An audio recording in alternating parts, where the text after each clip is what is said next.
All infrastructure today, intra-company communication and on the internet, is possible because you can protect this communication channel with encryption. It's all secure because of encryption. I can take a key that would take, however many hundreds of years on a GPU today and solve it in hours on a quantum computer. Overnight, communication becomes insecure. When you think about the bad actors, they have access to harvest now, decrypt later, which means they're collecting your data today, and it can be broken with tomorrow's quantum computing decryption capabilities. Three technologists, Marco Graziano, Steve McDowell, and Don Gentile, are saying pretty much the same thing. Encryption, as we know it, is facing an existential crisis. According to Marco Graziano, it's closer than most of us think. This is the Tech Barometer podcast. I'm Jason Lopez. Graziano's path started decades before anyone was talking about quantum computers. Early in his career, Graziano worked at Olivetti. It's the Italian company whose 1965 Programma 101 is widely considered the world's first personal computer. Its design would go on to influence Steve Jobs and the original Apple. Olivetti was the kind of place that launched many computer science careers, shaping Silicon Valley and beyond. Olivetti alumni like Graziano are still at it. From pioneering streaming media, home security, and blockchain technologies, he now pushes the limits of AI with his whole system approach. In the time of AI, specialization is over. Today, you need to be a generalist, not a specialist, because your specialization will never be as good as AI. I remember in the 80s and 90s, in computer companies, there were people dedicating the whole career to SCSI firmware, to BIOS, to Ethernet firmware, a whole career. They wouldn't be compilers. They wouldn't be able to do anything else outside that area of expertise. And the expertise was so deep that it was amazing. These jobs don't exist anymore. Today, my recommendation to young generation of engineers is think systems, think outside the specialization. Become an inventor.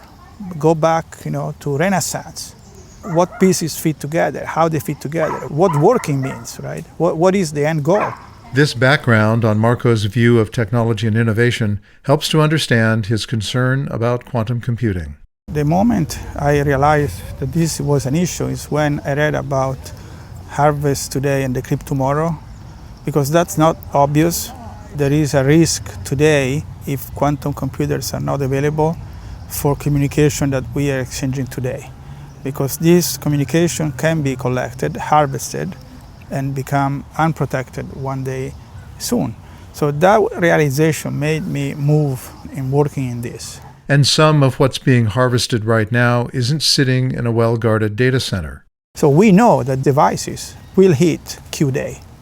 We know that communication that's been collected today by bad actors will become visible to them sometime in the next few years.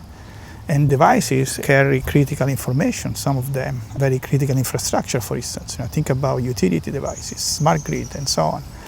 These are systems and devices that are commissioned somewhere in the middle of desert sometimes, or outside the cities, in a distribution station or so on, and forgotten, but yet they carry critical infrastructure information. It's not just remote infrastructure.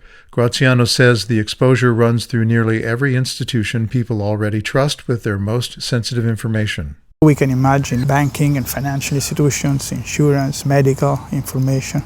It's all at risk. The reason it's all at risk comes down to speed. Today's conventional machines could take hundreds of years to break a key. But it may take minutes with a quantum computers. So that is the difference. That is what we are looking at. Graziano isn't vague about when that difference starts to matter. It's going to be broken. So all this communication that we believe today being secure and protected is actually going to be broken sometime soon in the next few years. Maybe 5, maybe 10, but it will happen. The technology behind quantum computers is progressing very rapidly and accelerating in the last few months. So now prediction is between 2029, 2030, all the way to 2035, but it is going to be in this time frame.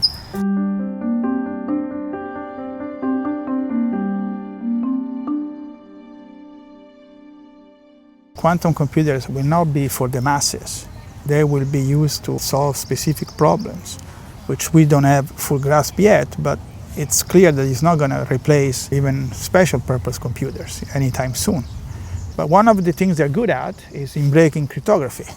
Steve McDowell of NAND Research describes the technology in similar terms.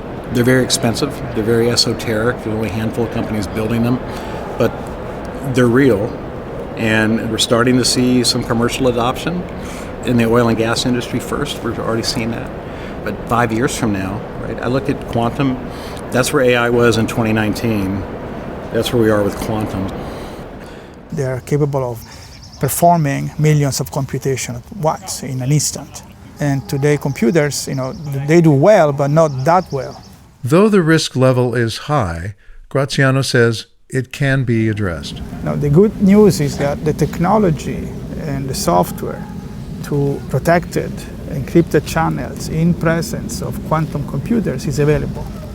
NIST and other world organizations have put together a consortium and came out with software libraries and standards at different level of encryption infrastructure, from protocols to algorithms to keys, key exchange protocols.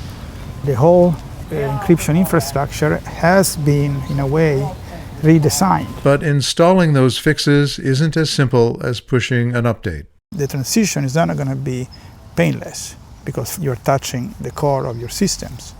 You're touching a very important component which you cannot break, but it can break, and you need to manage legacy and new and be able to switch between the two.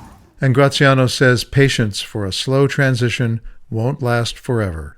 One day, organization will decide to reject communication with endpoints that are not quantum resistant, because at some point the risk is going to be so high that you cannot take any chance. Mitigating that risk opens up an innovation path we can barely predict.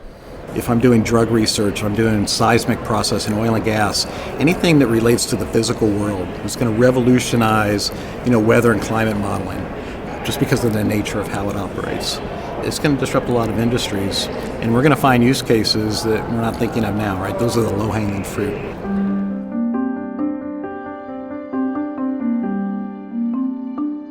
The voices you heard in this podcast were of Marco Graziano, a Silicon Valley-based computer scientist, Steve McDowell, analyst at NAND Research, and Don Gentile at Hyperframe Research. This is the Tech Barometer podcast. I'm Jason Lopez. Tech Barometer is produced by The Forecast. For more insights into technology and the people in the tech industry, you can find more stories at theforecastbynutanix.com.